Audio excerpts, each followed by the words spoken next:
উত্তরের বিভিন্ন সীমান্ত পথ দিয়ে আসছে মাদক। হালে সবচেয়ে বেশি আসছে হেরোইন। মাদকদ্রব্য নিয়ন্ত্রণ অধিদপ্তর বলছে, এখন যেসব সীমান্ত হেরোইন চোরাচালানে ব্যবহার হচ্ছে তার মধ্যে রাজশাহী, চাঁপাইনবাবগঞ্জ এবং কুষ্টিয়া অন্যতম। তবে শিগগিরই সেই রুট বদলে যেতে পারে।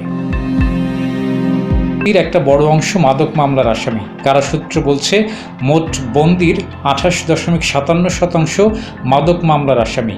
রাজশাহী মাদকদ্রব্য নিয়ন্ত্রণ অধিদপ্তর সূত্র জানিয়েছে, রাজশাহীর গোদাগাড়ি, চাঁপাইনবাবগঞ্জের চরবাগডাঙ্গা এবং কুষ্টিয়ার সীমান্ত পথ ব্যবহার করে দেশে আসছে হেরোইন।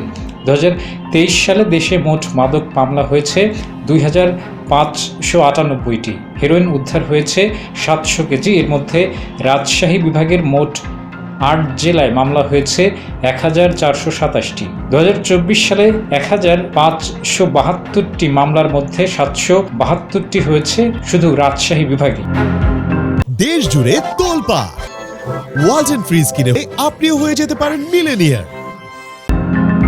মাদকদ্রব্য নিয়ন্ত্রণ অধিদপ্তরের উপপরিচালক জিল্লুর রহমান জানিয়েছেন, দেশের 3টি সীমান্ত এলাকা এখন হেরোইন চোরাচালানের রুট হিসেবে ব্যবহার করছে মাদক কারবারিরা। তবে শিগগিরই সেই রুট বদলে যেতে পারে জানান এই কর্মকর্তা। তিনি বলেছেন, আগে আফগানিস্তানে হেরোইনের কাঁচামাল উৎপাদন হতো, এখন মিয়ানমার কাঁচামাল বেশি উৎপাদন করছে। সেই কাঁচামাল দেশের বিভিন্ন পথ দিয়ে ভারতে যাচ্ছে। ভারতে বাংলাদেশ সীমান্তের কাছাকাছি কিছু কারখানা গড়ে উঠেছে, সেখান থেকে হেরোইন তৈরি হয়ে আবার দেশে চলে আসছে। সম্প্রতি তারা এমন গোয়েন্দা তথ্য ঊর্ধ্বতন কর্তৃপক্ষকে জানিয়েছেন।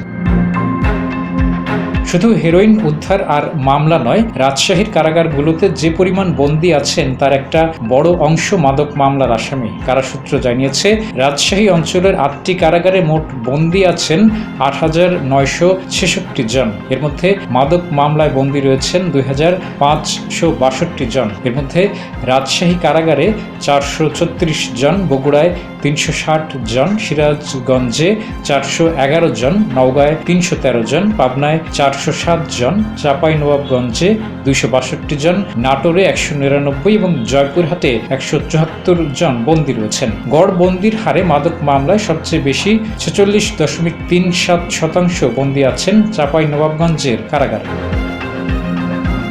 রাজশাহীর ডিআইজি প্রিজন কামাল হোসেন জানান, বন্দীদের একটা বড় অংশ মাদক মামলার আসামি।